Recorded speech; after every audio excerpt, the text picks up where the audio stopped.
Should your church live stream its services? Maybe not. It seems like every church these days is streaming its Sunday service on Facebook or YouTube. But here's the thing. What works for a megachurch might be a terrible idea for your local congregation. So let's get real. Should your church be live streaming? And if you already are, is it really working? After years of watching countless church live streams, I've learned a lot about what works and what doesn't. And we're going to walk through 3 simple questions that will help you figure out the best path for your church. First up, question number 1, why do you want to live stream? Why are you doing this? I mean it. Your leadership team needs to sit down and have a frank conversation about your purpose. Are you doing it because you feel like you have to, or because it's the thing that big churches do? Maybe it's just a leftover from COVID and you haven't reevaluated things. Or is it genuinely meant to connect with shut-ins and to reach people in your community? Think about it. You wouldn't run any other ministry without a clear purpose, so why would your live stream be any different? Get to the heart of your why. Is it a good reason? The answer will guide you as we move on to the next question. Question 2, what are your church's strengths and weaknesses? Let's be honest, most of us, especially smaller churches, don't do everything perfectly. Your sermon might be incredible, but maybe the audio for the worship team isn't. Or maybe your welcome team is top-notch, but Brother John at the mic, he tends to mumble.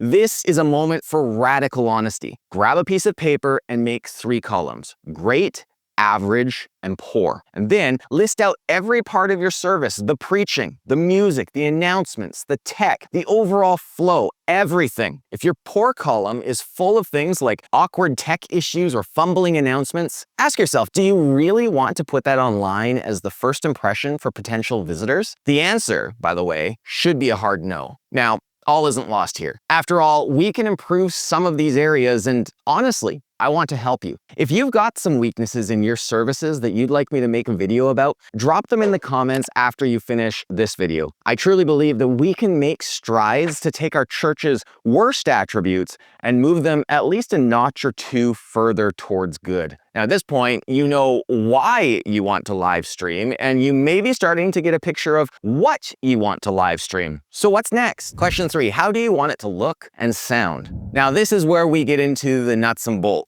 We're not going to go into any specific gear today. That's actually for my next video, so make sure you subscribe and hit the bell for my comprehensive guide. But right now, let's talk about the vision. Do you want crystal clear audio, or are you okay with a fuzzy phone mic? A hint, you shouldn't be. Do you want a single static shot or a dynamic view that gets up close with the pastor and the worship leader? Write down what a truly good live stream looks and sounds like to you. And now that you have a clear why, an honest look at your what, and a vision for the how, let's put it all together with my 5 rules for church live streams. Rule number 1 is don't do it without knowing why you're doing it. Listen, if you came up empty on your why, then you already know that you don't have a reason to invest in live streaming, and you likely won't bother making it something that will actually impact your church or your community positively. So don't do it. Just record your sermon audio to pass on to shut-ins and be done with it. So rule number 1 is don't do it without knowing your why. And if you came up empty on that first question,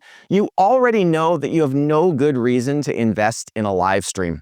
Just record your sermon audio and be done with it. This takes us directly to rule number 2, only live stream your strengths. I once worked with a church that was stressed out because their worship band was struggling in person and it was even worse online. I asked them why they were putting their weaknesses on the internet for everyone to see. The pastor had never thought about it. And so we decided to only start the live stream when the sermon began and to end it right afterwards. If your band is struggling, don't put them online. And if your pastor isn't a great speaker, maybe you shouldn't live stream at all. So if your band is struggling, don't put them online. But what if they're not? What if your music is actually a strength? Even then, you need to know this. Rule number 3, good online music is hard to achieve. If you still like to stream your song services online, I want you to think way back to the time of cassette tapes, if you're old enough. Did you ever record yourself singing and play it back and think, oh, I'm terrible? If so, you're starting to get a picture of what things can sound like online. When you stream music online, line, every mistake sticks out like a sore thumb. Each vocalist and musician needs their compression, their levels, and their effects set in a completely different way than they do when you're mixing for in-house sound. In other words, to make this sound good,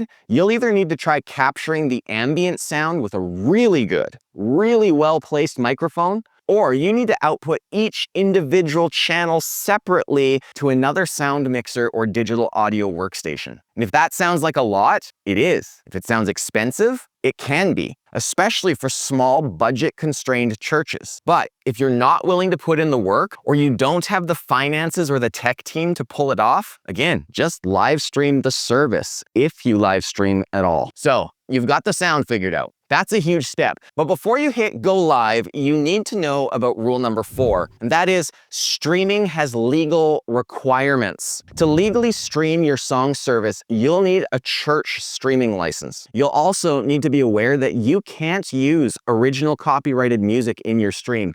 And this means that your Chris Tomlin pre-service playlist may get your live stream muted or even shut down. So be careful here and look into what investments need to be made. Again, if you're concerned, stick to live streaming your pastor's sermon. Okay, so you've got the technical stuff down, you're legal, and you're ready to stream. Now, what about the people on the other side of the screen? Rule number 5 is all about them. Rule 5, try to make it clear that your online crowd is welcomed and loved, but that you'd love to have them come in person. Don't ignore your online congregation, but don't hide the fact that you'd like them to join you in person. Frankly, the less of your Sunday service that you live stream, the less of an issue this is. After all, if your live stream is just a sermon live stream, then your pastor can thank the musicians for that wonderful time of worship, reminding online listeners that there's more to your church than just the sermon. After that, though, the reality is that people watching the stream are likely looking for spiritual wisdom or to catch up on your current sermon series or even listen to the sermon again. They probably already know that your sermon